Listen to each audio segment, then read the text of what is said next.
né? Quanto mais a gente estuda, mais a gente precisa estudar de fato e acompanhar aí a evolução da sociedade. Antes da gente começar a falar do livro em si, do capítulo em si, eu queria falar um pouco do autor, né? Norberto Bobbio, para a gente se situar. Foto do rapaz ali, que parece o Zé Bonitinho sem maquiagem, mas não é não, é o Bobbio, né? Nasceu em Turim, na capital de Piemonte, é filho de médico cirurgião, filho de médico cirurgião, Luigi Bobbio. Ele foi católico liberal e se interessava muito por filosofia. Colaborava periodicamente com jornais aí da região onde ele vivia. Foi formado em filosofia e em direito. Lembra o nosso mestre, né? Bem parecido, né? Porque ele também foi professor universitário e jornalista, apaixonado pela teoria política e pelos direitos individuais. Ele mesmo se autodefinia como militante da razão. Costumava dizer que, embora o homem moderno tenha desvendado milhões de coisas desconhecidas dos antigos, o mundo estava cada vez mais incompreensível e menos transparente. Bobbio morreu como viveu, com grande dignidade, e instruindo os médicos a não intervir para tentar prolongar a sua vida.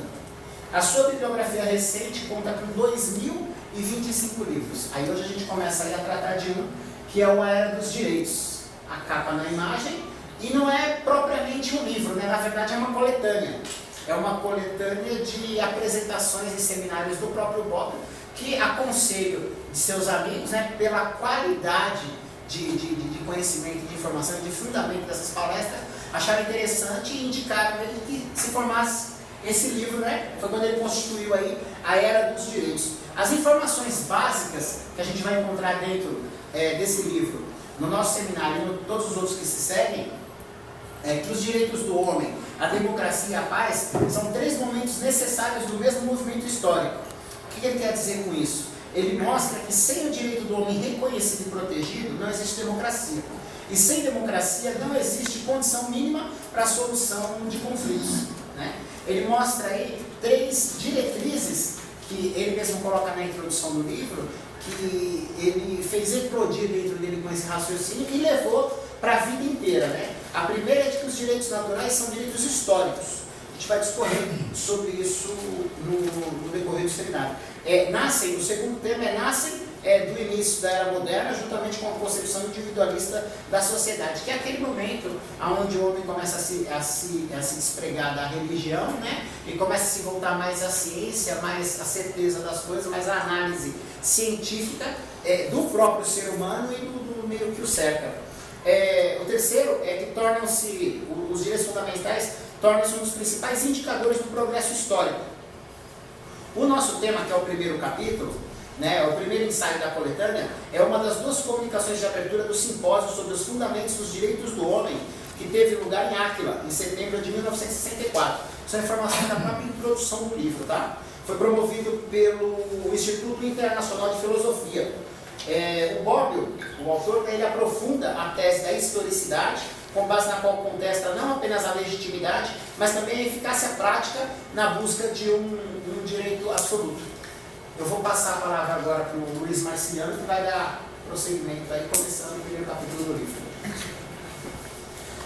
Pessoal, ele falou que via de terno era implícito, então infelizmente eu me desculpo por não ter vindo de terno. Bom, como o Carlos falou, tudo isso aqui foi abordado num seminário para filósofos.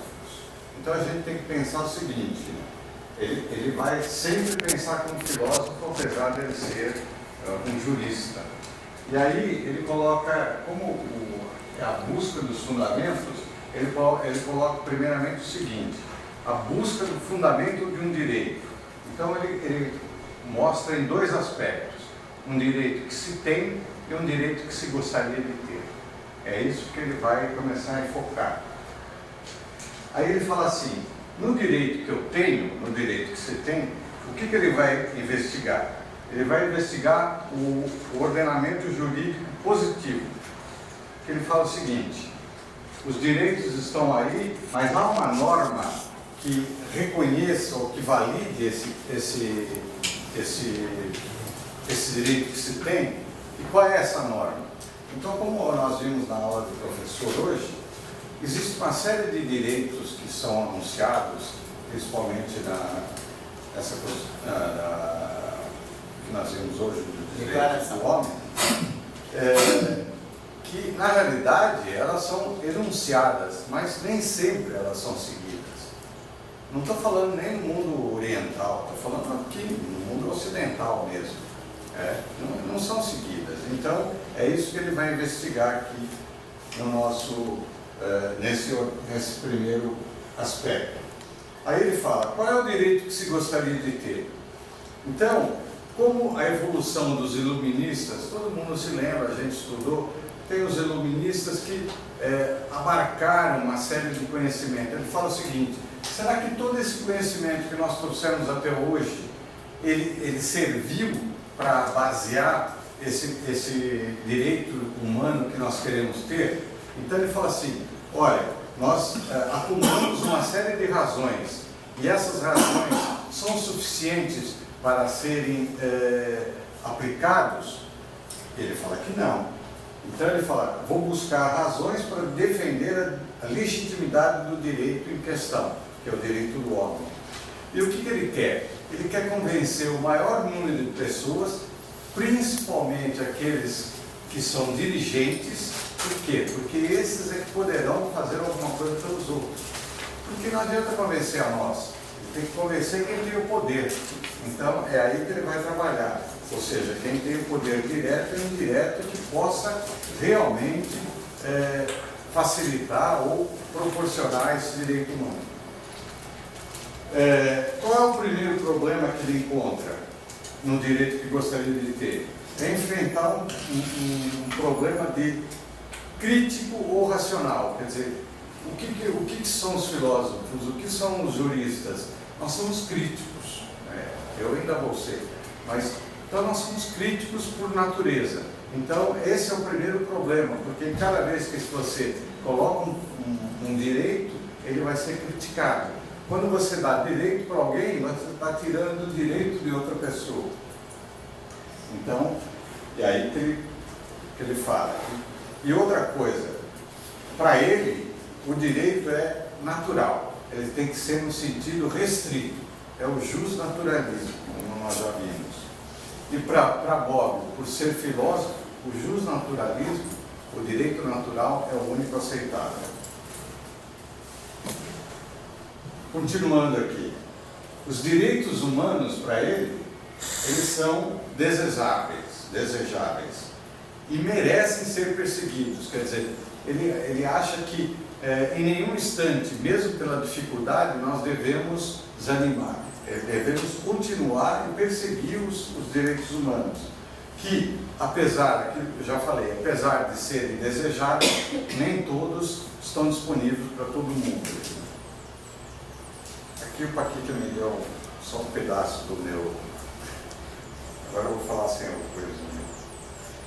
Agora ele vai falar do fundamento absoluto. Ele fala o seguinte, o que é fundamento absoluto? Fundamento absoluto é uma ilusão. Por exemplo, com o passar das épocas históricas, existiram vários fundamentos que foram absolutos para cada época. Não existe um fundamento absoluto. Então, como disse o mestre, tudo é muito relativo, inclusive no fundamento absoluto. E aí ele diz, se nós acumulamos razões, acumulamos argumentos que são irresistíveis, então é isso que eu quero. Eu quero acumular um argumento que seja tão irresistível que ninguém pode deixar de aderir a esse argumento em prol dos direitos humanos. E ele fala assim, o fundamento último, ou seja, é igual ao direito último. O fundamento último é assim, quem tem o poder absoluto deve ser obedecido sem questionamento. Então, sei lá, você tem lá o ditador, o governo, você tem que seguir sem questionar. E ele fala assim, que para o justnaturalista não é possível esse tipo de visão. Ou seja, o direito absoluto. Porque para o justnaturalismo, como vem da natureza do homem, cada um tem sua natureza. Então não existe um poder imperativo absoluto. E, para completar aqui, eu sei que já estou pensando, mas já estou quase chegando no final. Então ele fala assim, o justnaturalismo, a natureza humana é muito frágil como fundamento, um fundamento absoluto dos direitos humanos. E aí ele fala uma frase do Kant, que depois a Cristina vai falar também. Os direitos irresistíveis são inatos.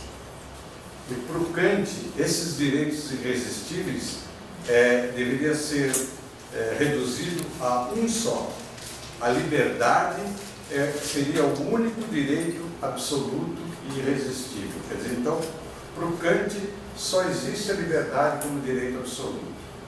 E tudo mais é uma ilusão e a busca desse direito absoluto é infundada. Eu fico por aqui.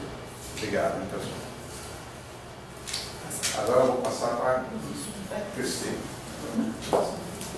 Olá, pessoal. Eu vou tentar esmiuçar mais um pouquinho do que ele falou. Fiz bastante anotação, eu acho que dá para me ser bem sucinta para explicar. São direitos racionais ou críticas, o direito natural. A justificação, finalmente, visando a busca dos fundamentos. Nasce a ilusão do fundamento absoluto, ou a ilusão, tanto que acúmula, elabora razões, são argumentos, tornando irresistíveis razões que ninguém poderá recusar da própria adesão, com novas ações. Houve diversas críticas relacionadas aos direitos naturais, tornando repetitivo, abundante nos argumentos, nas opiniões, a nobre benevolência da natureza do homem. O membro de uma comunidade no qual sua vida depende para a comunidade e espécie, como uma pessoa livre, autônoma, com liberdade religiosa e científica. Os direitos religiosos ou liberdade de pensamentos políticos perderiam razão de ser. Significado não ao direito de cada um à sua própria religião pessoal, devendo expressar seu próprio pensamento político, buscando a única verdade religiosa do único bem político. Tendo direito à liberdade de professar a sua religião ou não, aí ficaria a cargo de cada indivíduo. O direito à liberdade científica, podendo professar qualquer verdade científica ou não, no direito a não sofrer empecilho no processo de investigação científica. Direitos heterogêneos. Não há diversos estatutos acerca dos quais há exigência ou não ser limitados, nem em casos excepcionais. Não exige aquela categoria em gênero humano. São direitos privilegiados ou não, são postos em concordância com outros direitos, fundamentos que são chamados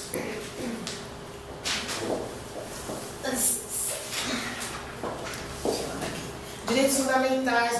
Os direitos não estão suspensos, nenhuma circunstância são negados para determinar a categoria das pessoas. O segundo direito, do tipo, sugere a restrição, fundamento absoluto que justifica a validade para a sua restrição. Antinômio. Caminha paralelamente à realização integral dos outros, dando poder aos indivíduos, tanto diminui a liberdade dos mesmos, são situações jurídicas diversas. Irretutabilidade. Aí fala das crenças, para justificar que não, as crenças de que quanto mais livre o indivíduo for, isso eu achei interessante, porque fala que a religião que definiria que a pessoa iria progredir moralmente, seu progresso material, a sua sociedade, os argumentos são irrelevantes para justificar a exigência de poderes, que enquanto revelou historicamente falso, enquanto mais a pessoa, de acordo com a religião, ele iria melhorar a situação, ele ia ter, se for essa justificativa. O fundamento absoluto não é apenas uma ilusão, em alguns, o pretexto para defender posições conservadoras. Segundo a ilusão do justnaturalismo, no sentido inesquecível, irreversível, para que seja assegurada a sua realização. Aí temos o dogma demonstrativo, temos o racionalismo, que demonstra um valor a condições, não a espécie, suficiente para a realização demonstrada, um valor e condições que não é necessário, mas também suficiente na sua realização. Temos o segundo dogma, também o racionalismo ético das épocas e os eruditos, de acordo em considerar em várias encontros argumentos irredutáveis. O absoluto, proclamar absoluto derivando da exercia a natureza do homem. A maior parte dos governos proclamou a Declaração Universal dos Direitos do Homem. Realização dos direitos ao homem é uma meta desejável. Essa convenção para que aquela condição se efetivasse. Aí temos o terceiro. Eu achei isso muito interessante, porque trata das indústrias, dependendo somente da transformação individual desses direitos. Formação industrial no país onde protege os direitos ligados à relação aos trabalhos. O forte argumento adotado pelos racionais é de todos os países contra os direitos do homem, os direitos sociais. Não é a sua falta de fundamento, mas a sua inexibilidade, independente do maior ou menor poder de convicção de seu fundamento, seja inesquestionável, começam as reservas e as opiniões. O problema não é filosófico, mas é político, em relação aos direitos, protegê-los, tratá-lo de um problema fundamental em relação aos seus direitos do homem. Não se procura outros fundamentos para substituí-lo, em caso concreto, em vários fundamentos possíveis. Sabendo que a tarefa da ciência histórica é social e não foi acompanhada pelos estudos das condições, das situações, dos meios, daqueles direitos que podem ser realizados. A dificuldade do filósofo dos direitos do homem não pode ser separado dos problemas da história, enquanto social, econômico, psicológico, inerente às suas realizações. O problema dos afins não pode ser dissociado dos problemas dos meios. Essa é a minha parte e eu passo para o Severino. Bom dia. Bom dia. O que vocês viram aqui, o fundamento absoluto trazido aí pelo Bob, ele traz aí 4 dificuldades. Uma das primeiras dificuldades é usar um sistema aí muito vaga, genérico, precisa, tautologia, que é a repetição inútil. Na segunda dificuldade, varia de acordo com a época histórica, não existem direitos fundamentais por natureza, são mutáveis no tempo e não podem ser absolutos. Já na terceira dificuldade, são heterogêneos, são diferentes e podem divergir entre si. São incompatíveis, razões que sustentam uns não sustentam outros, um novo direito para a nova categoria de pessoas deve suprir algum velho direito que beneficiava outras categorias. E por fim a quarta dificuldade, que diz direitos fundamentais que não concorrem com outros direitos fundamentais. Esses direitos fundamentais são poucos. Nesse caso, a escolha do direito fundamental é delicada. E aí eu entro também, a gente entra também com a segunda parte, fundamento absoluto é desejável, ainda que com sucesso? Aí na primeira seta aqui, obtém o resultado esperado, e na segunda seta, consegue o reconhecimento e a realização do direito do homem de modo mais rápido e eficaz. E aí a gente traz um pouquinho aqui sobre o obter o resultado esperado, diz assim, aqui se espera, após a elaboração e a concretização do fundamento absoluto, no caso é o que se espera, é a eficácia do mesmo, pois não basta somente existir os direitos, até porque eles se transformam em algo ilusório, ou seja, existem documentos, mas não exercidos. Já na outra seta, ao analisarmos épocas anteriores, veremos que se consegue o reconhecimento, mas já a sua realização, essa sim, está em decadência, pois não existe cobrança dura, firme e vigiada para que haja sua eficácia. E aqui vem sustentada e racionalizada, demonstrada de valores que nada mais é que a condição suficiente para esta realização. E aí Bob nos traz aí também 3 argumentos né, para esse fundamento absoluto. Onde o primeiro diz, né, não foram mais respeitados, quanto aos eruditos tinham argumentos irrefutáveis para defendê-lo. Né? E em cima dele a gente acrescenta o seguinte, né, não se pode falar em mais ou menos respeito, sendo que o direito do homem, partindo do positivismo, necessita de normas, regras que já existiam, embora de maneira diferenciada, mas não cumprida. E aí Bob nos traz a essência ou natureza do homem como derivados do direito. Aí no segundo argumento ele traz o seguinte: a maior parte dos governos proclamou uma declaração universal dos direitos do homem, que é uma meta desejável, mas não basta para que os direitos se efetivem. E aí a gente traz também o seguinte, né, para complementar um pouco aí. Após essa Declaração Universal dos Direitos do Homem, proclamada mesmo com a crise dos fundamentos, vem a necessidade de se pôr condições claras e ousadas para a realização dos direitos, até então já proclamados. Mas só que para adentrar na criação dessas condições, primeiro nos convenceremos que isto é uma meta desejável, através de ponderações. Mas já que temos o desejo e o direito, nos falta apenas a efetividade desses direitos. E por fim, o terceiro argumento dele, que nos diz: não depende da boa vontade dos governantes, não depende das boas razões adotadas. Somente transformação industrial num país torna possível a proteção dos direitos ligados às relações de trabalho. E complementando aí, a gente traz assim: se esses direitos já estão lá, documentados e consagrados, e hoje em nossa Constituição Federal, sabemos o que e como fazer. Razões, então, nem se fala, pois temos diversas. Precisamos sim de uma eficácia, pois somos conhecedores das normas e regras, leis que nos impulsionam a fazer a valer a efetivação dos direitos do homem. Mas isto somente com uma transformação industrial no país, tornando assim possível a proteção dos direitos ligados às relações do trabalho. E aí ele traz argumentos contra direitos do homem, né? Em especial direitos sociais, não é sua falta de fundamento, mas sua inexequibilidade. Quase não sai.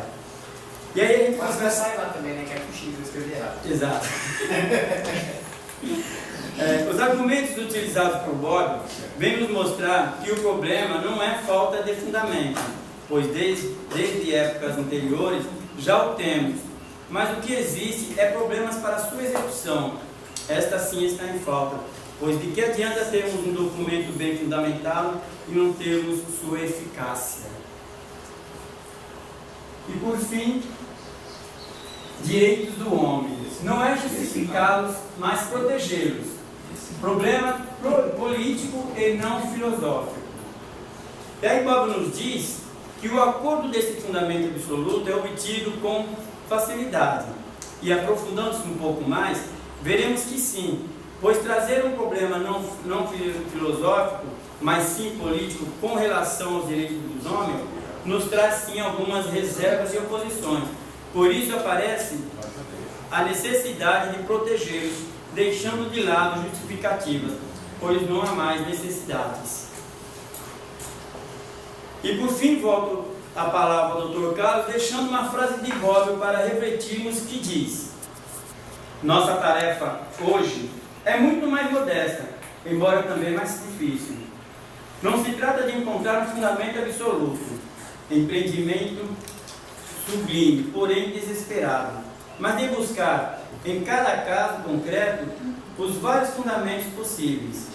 Mas também essa busca dos fundamentos possíveis, empreendimento legítimo e não destinado, como outro ou fracasso, não terá nenhuma importância histórica se não for acompanhada pelo estudo das condições, dos meios e das situações nas quais este ou aquele direito pode ser realizado. Esse estudo é tarefa de ciências históricas e sociais. O problema filosófico dos direitos do homem não pode ser dissociado do estudo dos problemas históricos, sociais, econômicos, psicológicos inerentes à sua realização. O problema dos fins não pode ser dissociado do problema dos meios. Isso significa que o filósofo já não está sozinho. O filósofo que se obstinar em permanecer só termina por condenar a filosofia à esterilidade. Essa crise dos fundamentos é também aspecto da crise filosófica. Tá vendo só rapidinho, nem doeu, né? Tão curtinho que fica só gostosinho, como diz o Marcos Bernardini, né? Meu amigo. Concluindo aí, eu trouxe uma imagem do Machado de Angeli, né?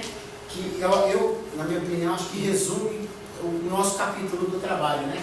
Que é uma pessoa ajoelhada lá com o radinho do lado dizendo, né? Eu agradeço por nesse país não existir mais perseguição, tortura, morte, preso político, por não haver mais censura de imprensa e nenhum intelectual exilado.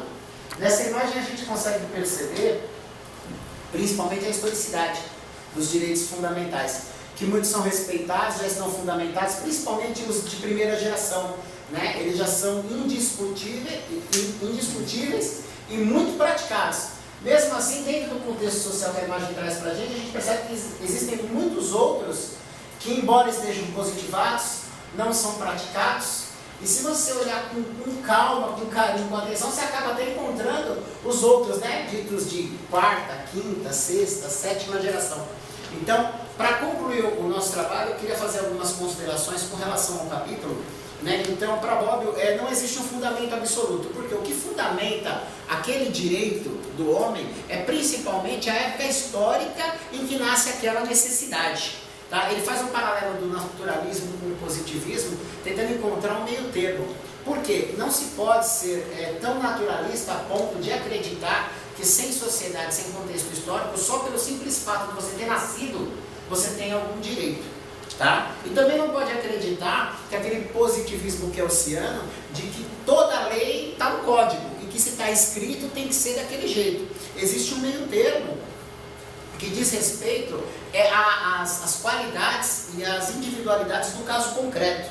Tá? Ele fala das questões pacificadas na doutrina e as concessões. O que são as questões pacificadas, principalmente as de primeira geração na doutrina? São as concessões filosóficas. Eu penso A, o Severino pensa B. Para a gente tentar entrar no consenso e positivar esse pensamento, eu abro mão do meu pouquinho de A, ele abre mão do pouquinho de B dele e a gente forma um beabá, um BA, uma amálgama, uma mistura desses dois pensamentos. O que o Bobbio traz na questão da inexequibilidade é que essas concessões feitas entre pontos opostos na positivação não se encontram no caso concreto. Porque essas concessões elas existem de fato dentro da realidade, do dia a dia. Tá? A questão da historicidade, respeitando o contexto histórico que traz um fundamento, e o contexto social, que Deus Severino trouxe. Quando a gente fala de direitos de segunda geração, por exemplo, os direitos trabalhistas, né, a gente tem que respeitar o contexto social onde se está inserindo, né, aquele direito fundamental. Um exemplo seria a gente discutir CLT, direitos trabalhistas, numa tribo da África, né? Você não consegue discutir direitos de segunda geração num lugar onde não existe. No caso, a indústria, não existe um emprego formal, né? Não existe a carteira assinada. Então, você tem que respeitar primeiro o contexto social. E o Bobbio traz no capítulo também um trecho interessante que é sobre a nomenclatura, né? Dimensões ou gerações. Ele é bem direto quando ele fala assim que essas discussões de nomenclatura, ela arrastam o debate, aumentam a discussão e voltam o olhar para o lugar onde não está o problema. Porque o problema não se chama dimensão, se chama geração.